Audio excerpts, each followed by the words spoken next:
এজন মানুহৰ কাৰণে গোটেই মুছলিমক তেখেতে গালি পাৰে। এয়া কাম কৰিছে দুজন ছোৱালীৰ লগত তেখেতৰ কাৰণে কি গোটেই হিন্দু মানুহক গালি আলাইকুম জয় আই অসম। প্ৰথমতে আপুনি এটা ভিডিঅ' চাই লওক, ভিডিঅ'টো মই প্লে কৰি আছো। বীৰ লাচিত সেনাৰ নেতাই কিশোৰীৰে কৰিলে অপকৰ্ম, কুকান্ত কৰিয়েই পলায়ন ভণ্ট নেতা তপন বুঢ়াগোহাঁইৰ। সতীয়াত সংঘটিত এই জঘন্য ঘটনাৰ বিৱৰণ শুনিলে আচৰিত হ'ব আপুনি। জানিব পৰা মতে অৰুণাচলৰ পৰা সতীয়া হৈ জাকনলৈ গৈ আছিল দুই কিশোৰী। মাজবাটতে গাড়ীৰ অভাৱত বহু সময় ৰৈ থাকিবলগীয়া হোৱাত সংগঠনটোৰ ভণ্ট নেতাজন গৈছিল সহায় কৰিবলৈ। সহায় কৰাৰ আশ্বাস দি বহিবলৈ দিছিল বাহনত। ইয়াৰ পাছতে বাহনখন নিৰ্জন ঠাইলৈ নি কিশোৰী দুগৰাকীৰ সৈতে অপকৰ্ম কৰাৰ চেষ্টা কৰে। তপন বুঢ়াগোহাঁইৰ সৈতে এই ঘটনাৰে জড়িত আন এজন অভিযুক্ত সুৰজিৎ গগৈ। স্থানীয় ৰাইজে দুই কিশোৰীক অসহায় অৱস্থাত এখন দলঙৰ কাষত প্ৰত্যক্ষ কৰে আৰু লগে লগে আৰক্ষীক খবৰ দিয়ে।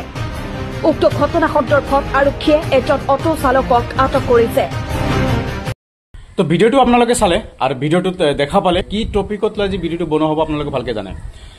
কথাত হৈছে যে আজি শৃংখল চলিহা যোনটো আপোনাৰ ছ'চিয়েল মিডিয়াত দেখা পায়, আপুনি গুটকা আৰু পাণ খাই পেলাই বেবাই থাকে, যাতা কাম কৰি থাকে।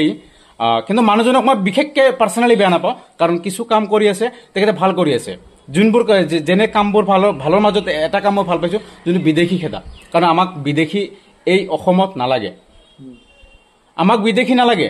কিন্তু বিদেশীৰ নামত যোনবোৰ তেওঁ লেকচাৰ দিয়ে, যোনবোৰ তেওঁ কথা কয়, তো শৃংখল চলিহাত আপোনাক মই কৈ আছোঁ, আপুনি যদি ইমান বেবাই আছে, আজি এই নিউজৰ ওপৰত এই যোনটো লম্পট, যোনটো বীৰ লাচিত সেনাৰ এটা নেতা হয়, এটা মেম্বাৰ হয়, এই লম্পটক কি ক'ব আপুনি? এই লম্পটক কি ক'ব আপুনি? লম্পটে যি কাম কৰিছে মানৱতাত নপৰে তেখেতে। আজি আপোনাৰ কোনো সোশ্যাল মিডিয়াত কথা নাই কিয়? আজকে দেখেন ওই যে বীর লাচিত সেনার যেটা আপনার শৃঙ্খল চলিহার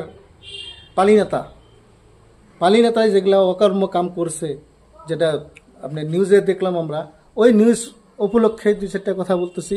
ওইটার কোনো অ্যাকশন বা কোনো বিপক্ষে সাইড কথা শৃঙ্খল চলিহার মুখ দেয়া বাইরে নেই এখনো।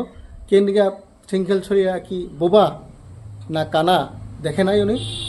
আর তার বিহিত ব্যবস্থা নিশ্চয় শৃঙ্খল চলিহা করা লাগছিল। আর আশা করি আইনের আওতা দিয়ে নিয়ে এই ব্যবস্থাটা করা লাগছিল। আমাদের এখানে এই অবৈধ অপকাণ্ড কোনো পর্যায়ে অসমে সাপোর্ট করা না হব, সাপোর্ট করা যাবই না। ওই পক্ষে আমরা নাই। দুষ্কৃতি হয়ে থাকা লাগবো, আরে দুষ্কৃতিই বানানো লাগবো, কিন্তু দুষ্কৃতি ও তো সংশোধন হবই না। তাইলে আর যেটা শাস্তিমূলক কাম আমরা আশা করি বীর লাচিত সেনার শৃঙ্খল চলিয়া আপনার মুখ দিয়া বা আপনি কি করবেন ওটা আপনার দায়িত্ব। আর আমার যদি ভিডিওগুলা ভালো লাগে মানুষের কাছে পৌঁছানোর দায়িত্ব ভাই দর্শকের। আজি যদি এই ভণ্ড দুজন ব্যক্তি যে আছিলে, যোনটো অপহৰণ কৰিছে, তেখেতক আপোনাৰ ৰেপ কৰিছে, এই ৱাৰ্ডটো ল'ব কাৰণে মোৰ মুখত মানে বেয়া লাগি আছে, কাৰণ ৰেপ বোলা বস্তুটো বহুত ডেঞ্জাৰাছ হয়। আৰু যে এই ৰেপটো কৰি আছে, আজি যদি এই ৰেপৰ নামত যদি দুজন মুছলিম মানুহ হ'লে হয়, ইছলামিক ধৰ্মৰ মানুহ হ'লে, তেন্তে আজি চালে হয় শৃংখল চলিহাৰ কথাৰ দপৰ তেখেতৰ লেভেল তেখেতে এজন মানুহৰ কাৰণে গোটেই মুছলিমক তেখেতে গালি পাৰে। এজন মানুহৰ বদমাছ থাকিলে গোটেই মুছলিমক গালি পৰাটো কি উচিত? আজি যোনটো ভণ্ড আপোনাৰ বীৰ লাচিত সেনাৰ যোনটো নেতাই যোনটো কাম কৰিছে, যোনটো বেয়া কাম কৰিছে দুজন ছোৱালীৰ লগত, তেখেতৰ কাৰণে কি গোটেই হিন্দু মানুহক গালি পৰা উচিত? একেবাৰে নহয়, কাৰণ তেই দুজনহে বেয়া, কাৰণ গোটেই হিন্দু মানুহ বেয়া নহয়। ওটা কোনো পক্ষেই নয়, কোনো পক্ষেই নয় যে আমরা সব হিন্দু মানুষ খারাপ, তা না। আর সব মুসলমান, একটা মুসলমানে খারাপ কাম করলে সব মুসলমানই খারাপ না, কিন্তু যে দুষ্কৃতি ওই খারাপ। তাইলে আমগর সচেতন মানুষ বা সজাগ মানুষগুলা সবাই নজর রাখা লাগবো যে দুষ্কৃতি এই লোকটাই দুষ্কৃতি, উনি আইনি প্রকার যে শাস্তি পাওয়া লাগে সবাই সেই সেই সেই কামের জন্য সাপোর্ট করা লাগবে যে আমরা সবাই দুষ্কৃতির বিরুদ্ধে তাদের পক্ষে নাই। ঠিক আছে, আশা কৰোঁ ভিডিঅ'বোৰ আপোনালোকক ভাল লাগিব, কাৰণ এইকাৰণে আমি ভিডিঅ' বনাওঁ। সমাজখন আমাক ভাল কৰিব লাগে, সমাজত শিক্ষিত আনিব লাগে, শিক্ষিত মানুহ আনিব লাগে, সমাজখনক আমাক উন্নত কৰিব লাগে। আৰু যদি আমাৰ ভিডিঅ'বোৰ ভাল লাগে আপোনালোকক ভিডিঅ'বোৰ শ্বেয়াৰ কৰিব, তাৰ বিশেষ একো নাই।